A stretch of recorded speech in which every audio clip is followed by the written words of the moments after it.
Over 1,000 years old, Brihadesvara temple is one of the most beautiful architectural gems of South India.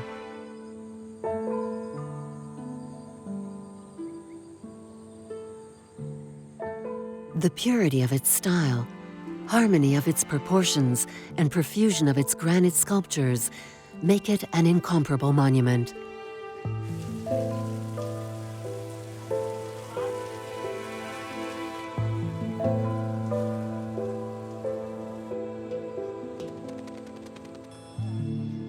It's devoted to Shiva, the most popular deity in the Tamil Nadu region. But what makes it particularly interesting is that the building principles inherited from Buddhism have remained visible and intact. Historian Pradeep Chakravarti has written several books on its architecture. Ayatanavan bhavati yoagner ayatanam veda ayatanavan bhavati apo vai agner ayatanam ayatanavan bhavati yevam veda yopamayatanam veda ayatanavan bhavati. So, and it goes on for a longer time. But it's curious that this hymn, which is considered to be the flower of all the Vedic hymns, does not talk about the gods that we really look at today, the Shiva and the Vishnu and so on and so forth. The gods that it actually mentions is water, fire, the moon, the stars, the seasons and the rains. And when we commune with nature, there is a greater chance that we recognize God.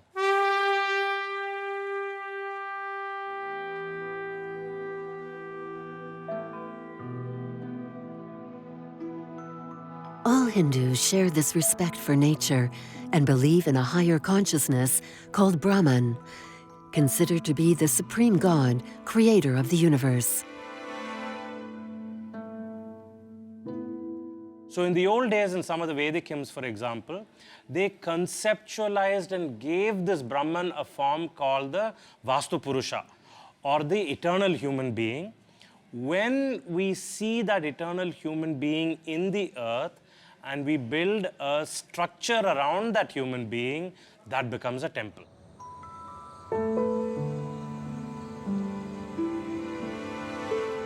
So the temple becomes not just a place for us to gather and worship, it becomes a place for us to actually experience the cosmos in a structure.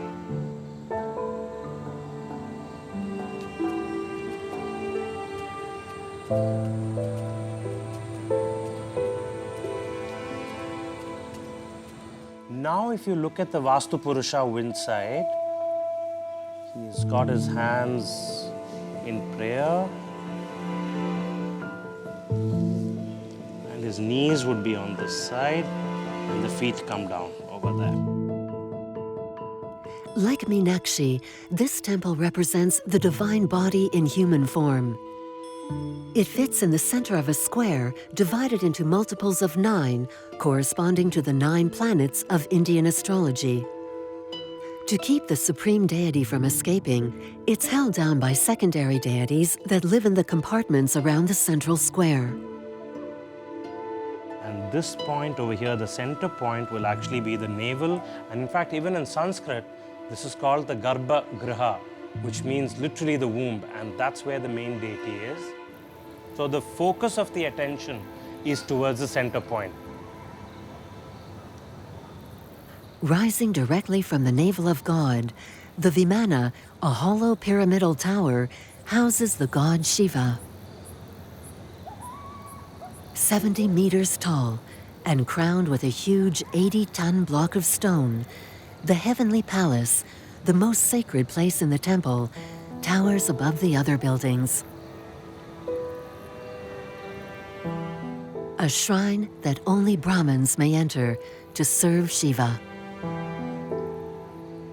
The entire temple, made of granite, is covered with sculptures that are a treasure trove of 10th century Indian devotional art. The sculptures depict the god Shiva in his form as beautiful Lord in various sacred Indian dance poses.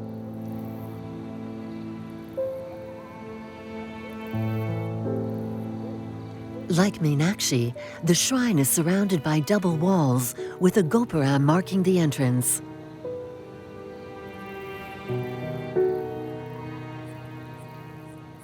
The temple's proportions are based on precise measurements that connect the different buildings.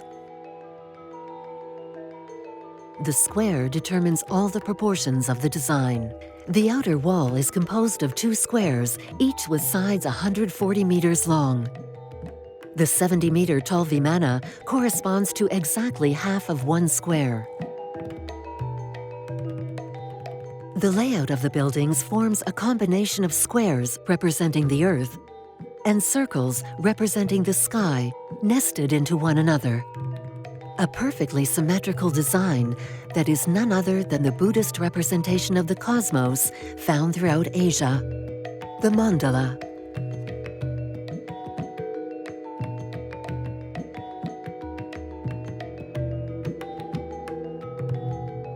In Sanskrit, mandala means design, circle, or else center and periphery. It is the diagram that represents the order of the universe. It's all there: man and his body, the elements of nature, the sun and the planets. The Kalachakra mandala, called Wheel of Time, is the most complete portrayal of the cosmos. It comes from the Buddha's final teachings, laying out his path toward enlightenment.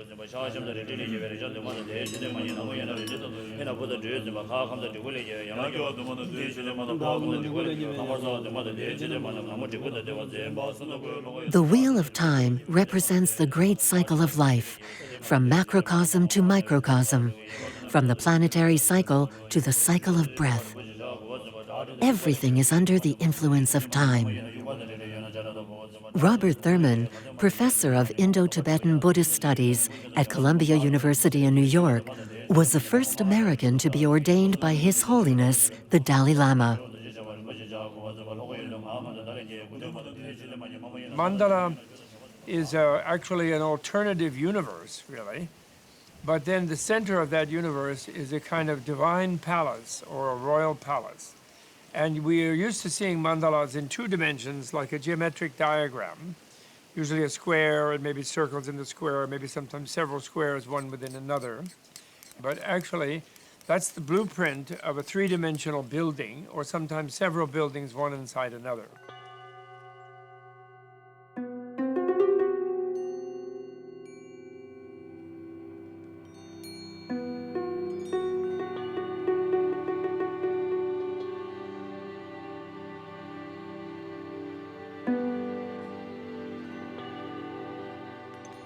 When meditating, one must visualize the mandala in its entirety, as well as in its tiniest details. Each cardinal direction corresponds to a color, a facet of the mind, and qualities of being.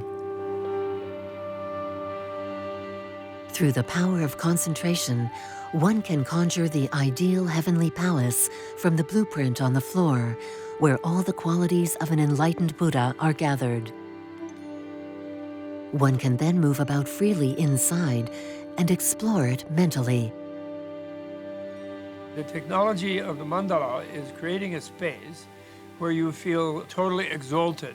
You can allow your sensitivity to sort of blossom without fear of being hurt or in any way oppressed.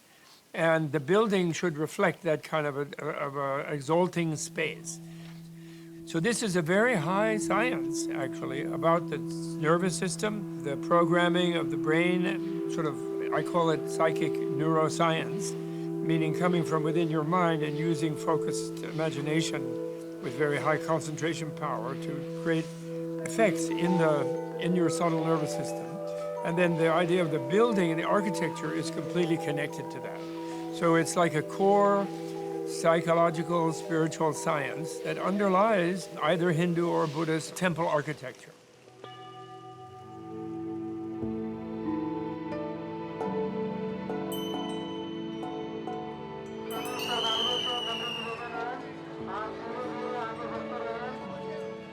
Bodh Gaya in North India is the most important Buddhist pilgrimage site in the world.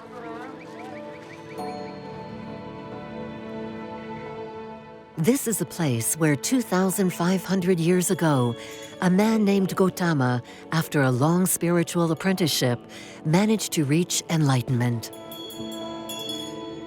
Seated beneath a tree, he became Buddha, the Enlightened One. For the first time, an ordinary human had broken the cycle of death and rebirth and achieved the state of omniscience reserved for gods. It was a political and spiritual revolution in a caste-ruled India, for it implied that anyone could also become a Buddha. 300 years after the Buddha's death, one of the first stone Buddhist monuments was built around the holy tree.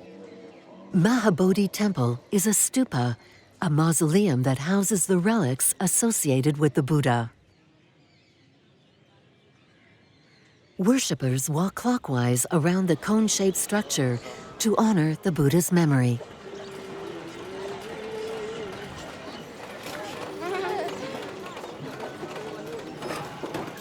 Sacred architecture in Asia developed with the emergence of the stupa, the emblematic monument of Buddhism and a sign of recognition for its worshippers. Over the centuries, its form would change in accordance with various countries, schools of thought, and cultures.